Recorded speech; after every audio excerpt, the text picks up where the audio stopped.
And for Tenzin, we have a question for Tenzin. Based on our latest data set, China scores very low on the right to freedom of religion and belief, making it the worst performing country in our pilot study on religious freedom.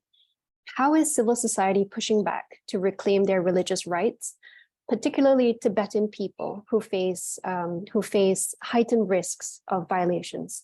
And what steps can the international community do to provide support in these efforts?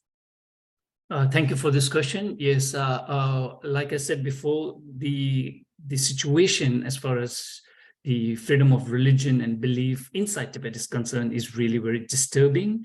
And we can give you the example of the Chinese Communist government, which is an atheist government, appointed Panchen Lama. Panchen Lama is one of the highest spiritual and religious Tibetan leaders in Tibetan Buddhism. And the Chinese government has kidnapped the 11th Panchen Lama as a 6-year-old in 1995. And since then, they have kind of disappeared him.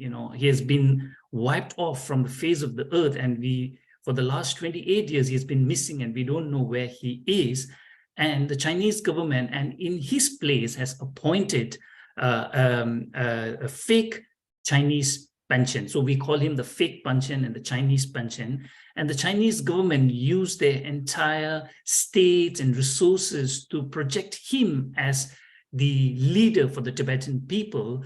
And the Tibetan people inside Tibet resist this by not voluntarily attending his teachings and not voluntarily going to greet him when he comes visiting to Tibet.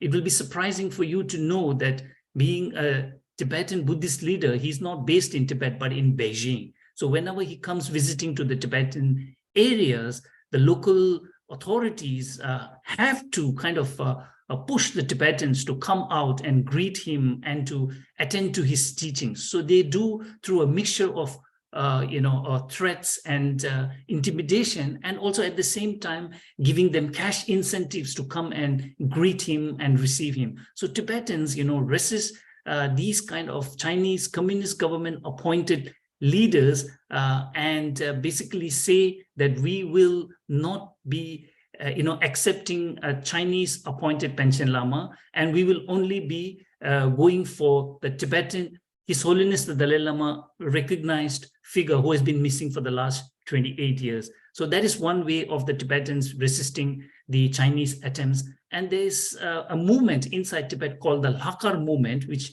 basically translates into White Wednesday. So today is a Wednesday and you can see me wearing a Tibetan shirt, Tibetan dress. So the Lakar movement is such that Tibetans inside Tibet proudly display their unique Tibetanness by wearing Tibetan dress, by eating Tibetan food, going and supporting Tibetan businesses. Here you need to understand that inside Tibet, there are a lot of Chinese businesses as well. So supporting Tibetan businesses. So this is like a civil resistance movement, if you like, projecting and displaying proudly their Tibetan cultural tradition, which is distinct and unique to that of the Han culture.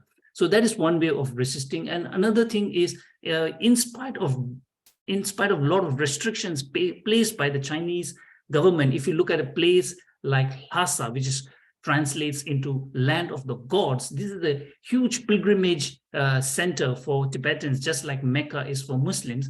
And when Tibetans from all different regions, go there to pilgrimage, to visit the monasteries, there are lots of restrictions put in place, as people need to show their ID, people need to show their residence permit, they need to have a guarantor, those coming from outside of Lhasa, coming into Lhasa needs to have someone, a local resident in Lhasa who is a permanent resident, and he has to guarantee this outsider's entry here and to make sure that this person doesn't create any disturbances. So despite all of these restrictions posed on the free practice of Buddhism, Tibetans, braving those risks of arbitrary arrests and detentions, come and practice their religion, and they continue to go about their religious life even under a restricted environment. So these are some of the ways Tibetan resist. And you ask about how the international community can support. So one way the international community can support is to stand behind His Holiness the Dalai Lama. His Holiness the Dalai Lama is the embodiment of the Tibetan freedom struggle. So he is someone who escaped, came out, who was forced to leave Tibet as a result of the Chinese colonial occupation of Tibet. If you look at the People's Republic of China, which was found after communists came to power, Tibet was the first country that they colonized, after they came to power. So in that sense, Tibet was, Tibet can be said as the first example of the other things to follow. We saw what happened in East Turkestan, we see in Hong Kong, and we are worried about Taiwan later.